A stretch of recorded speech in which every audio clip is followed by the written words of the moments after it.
Olá, começa agora mais um episódio do Macro Review, o podcast de economia do C6 Bank.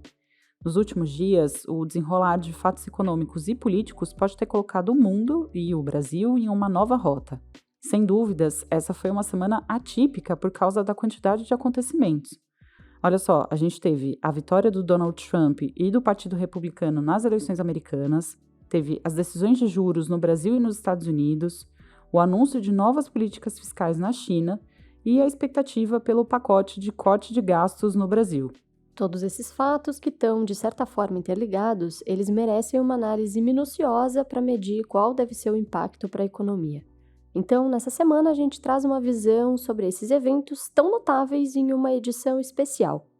Eu sou a Marina Rapa. E eu sou a Bianca Alvarenga. Hoje é 11 de novembro de 2024. Vamos lá?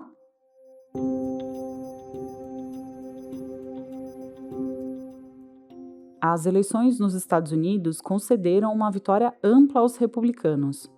Além de vencer a presidência com o Donald Trump, o partido alcançou maioria no Senado e caminha para também ter o maior número na Câmara. Esses últimos votos estão sendo apurados hoje, segunda-feira.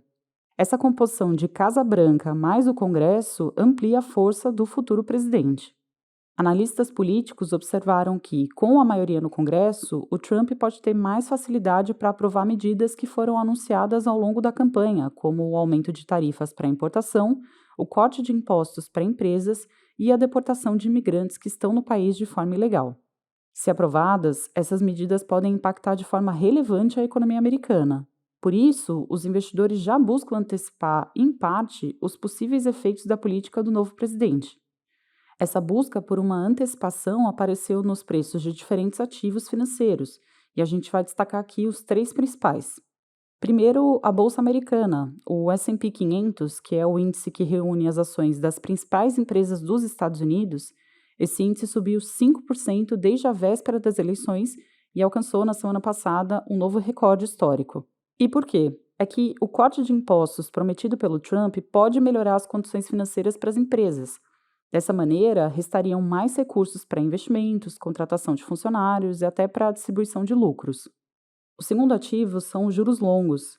O retorno dos títulos de dívida do governo americano com vencimento em 10 anos subiu de 3,6% em meados de setembro para 4,2% na semana passada. Essa alta reflete a possível piora do endividamento público americano por causa do mesmo corte de impostos que a gente mencionou agora há pouco, e por causa da perspectiva de alta da inflação.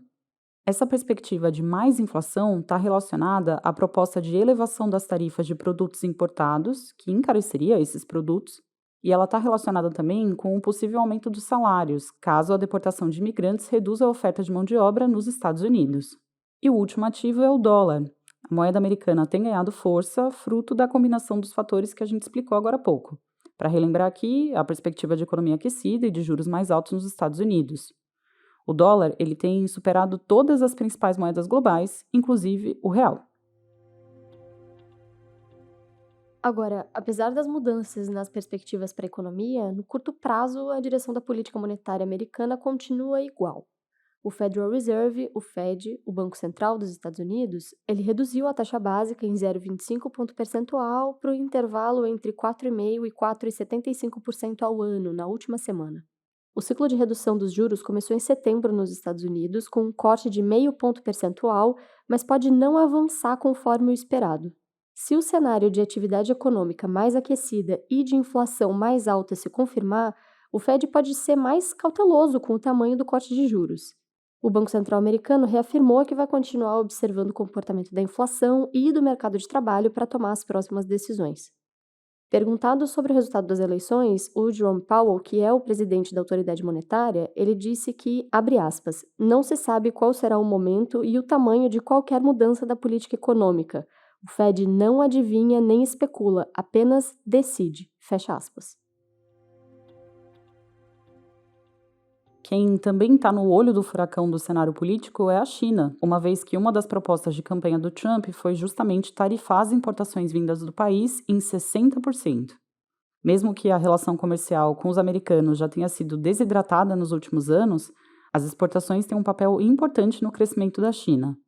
Com o setor imobiliário em crise e um consumo doméstico fraco, As vendas para o exterior têm ajudado a economia chinesa, que busca, a duras penas, alcançar a meta de crescimento para o ano, de cerca de 5%.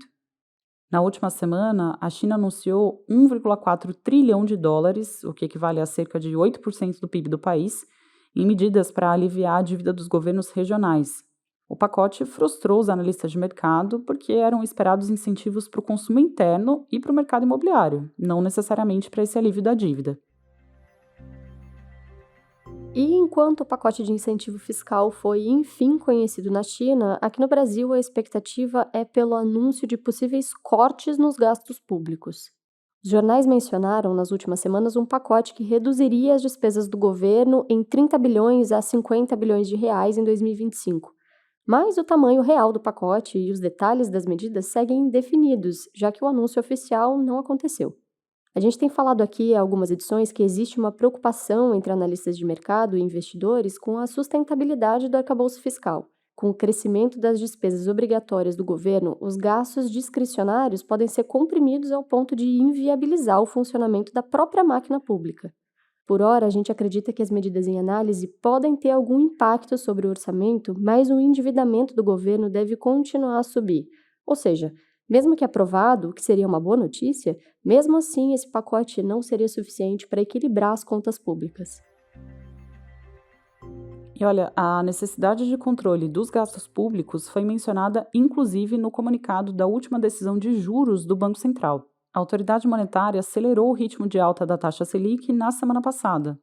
O aumento foi de meio ponto percentual, levando os juros para 11,25%. O Comitê de Política Monetária, o Copom, ele não se comprometeu com a magnitude de altas futuras dos juros, mas existem indícios de que a autoridade deve seguir elevando a Selic. Um sintoma dessa necessidade pode ser visto na inflação corrente, né?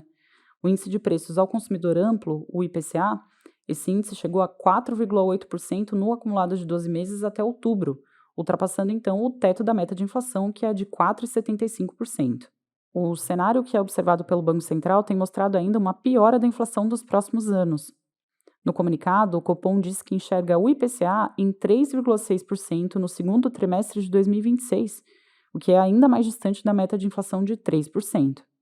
Essa projeção sugere que a dose de juros necessária para trazer a inflação para a meta deve ser maior até do que 12,5%, que é justamente a Selic estimada pelos analistas de mercado no Boletim Focus. E é aqui que a questão dos gastos públicos entra. O Copom disse que uma política fiscal, abre aspas, comprometida com a sustentabilidade da dívida pública, fecha aspas, essa política fiscal pode contribuir para que as expectativas de inflação dos próximos anos se aproximem da meta. Ou seja, o que o Copom está dizendo aqui é que ele acredita que o controle da dívida pública pode melhorar a inflação por meio da valorização do real frente ao dólar e por meio da queda das expectativas de inflação. A gente mantém a nossa projeção para a Selic de 11,75% ao final de 2024, com mais um aumento de meio ponto percentual na reunião de dezembro do Copom. Já para o fim de 2025, a nossa projeção para a taxa passou de 10% para 12,5%. Então, isso significa que antes a gente estava vendo uma possível queda da Selic no ano que vem. Agora, a gente acredita que os juros vão até subir um pouco mais em 2025. Mas por que essa mudança, né? Quem vai explicar é a Cláudia Moreno, responsável pela cobertura de Brasil na equipe econômica do C6 Bank. Olha, Bianca, para o Banco Central tomar uma decisão em relação aos juros, ele olha para os indicadores econômicos, para as expectativas de inflação e calcula se a variação dos preços está caminhando para a meta de 3%. Se a resposta for sim, se as projeções do Banco Central indicarem que a meta será cumprida, ele pode deixar os juros onde estão. Agora, se o Banco Central vê que as expectativas estão se afastando da meta, ele precisa agir e elevar os juros. É isso que está acontecendo agora. Como a gente falou agora há pouco, a inflação corrente ultrapassou o limite da meta de inflação e as expectativas para os próximos anos estão se distanciando cada vez mais do alvo de 3%. Isso indica que a dose do remédio precisa ser mais alta. E por que isso está acontecendo? De novo, o cenário econômico lá fora está mudando e existe uma perspectiva de um dólar global mais forte daqui para frente. E essa possibilidade afeta diversas moedas no mundo, incluindo o real. A gente acredita que o dólar vai terminar o ano que vem em R$ 5,80. Antes de toda essa mudança no cenário global, a gente viu um câmbio mais baixo, perto ali de R$ 5,50. Então, a fotografia global não é favorável. Já existe essa pressão para um dólar forte lá fora.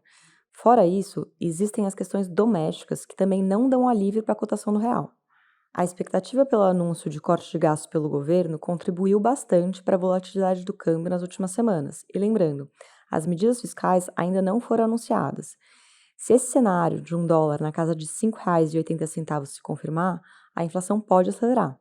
Por isso, a gente revisou a nossa projeção para o IPCA em 2025 de 4,8% para 5%. Agora, Cláudia, explica pra gente como é que esses dois fatores que você mencionou se relacionam. Ou seja, por que o dólar mais valorizado leva a esse cenário de inflação mais alta? O real mais depreciado impacta a inflação por dois caminhos. O primeiro deles, que é o mais direto, é o aumento dos preços dos produtos importados. O vendedor que pagou mais caro para importar um vinho, por exemplo, vai ter que repassar esse valor para o consumidor. Isso vale para vários produtos, do vinho até os eletrônicos, eletrodomésticos importados. Com o preço mais alto dessas importações, aumenta a inflação.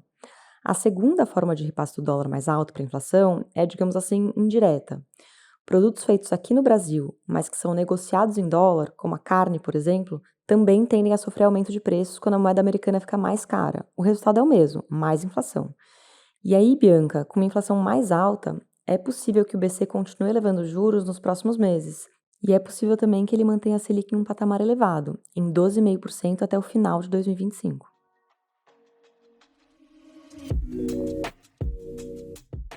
Hora da nossa agenda. Eu compartilho agora os dados econômicos que a nossa equipe acompanha nos próximos dias.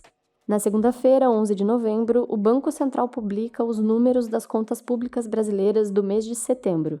A gente acredita que a dívida líquida, que é aquela que tira do cálculo os ativos do governo, como as reservas internacionais, ela deve ter alcançado 62,6% no mês.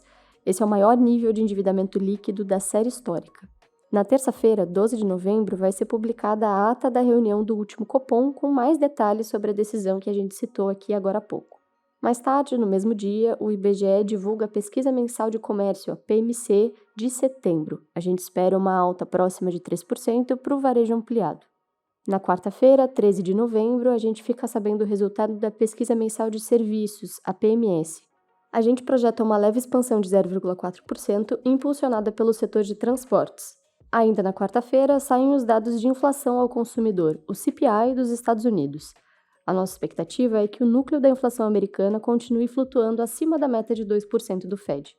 E para fechar a semana, na quinta-feira, 14 de novembro, vai ser divulgado o PIB do terceiro trimestre do Reino Unido. A gente espera um crescimento moderado no período. Bom, pessoal, é isso. A gente chegou ao fim desse episódio, que foi um pouco diferente dos outros, né? Muito obrigada por nos acompanhar até aqui. Hoje, em especial, a gente quer ouvir o que você achou dessa análise completa da última semana. Será que a gente ajudou a deixar as coisas mais claras por aí? Eu espero que sim.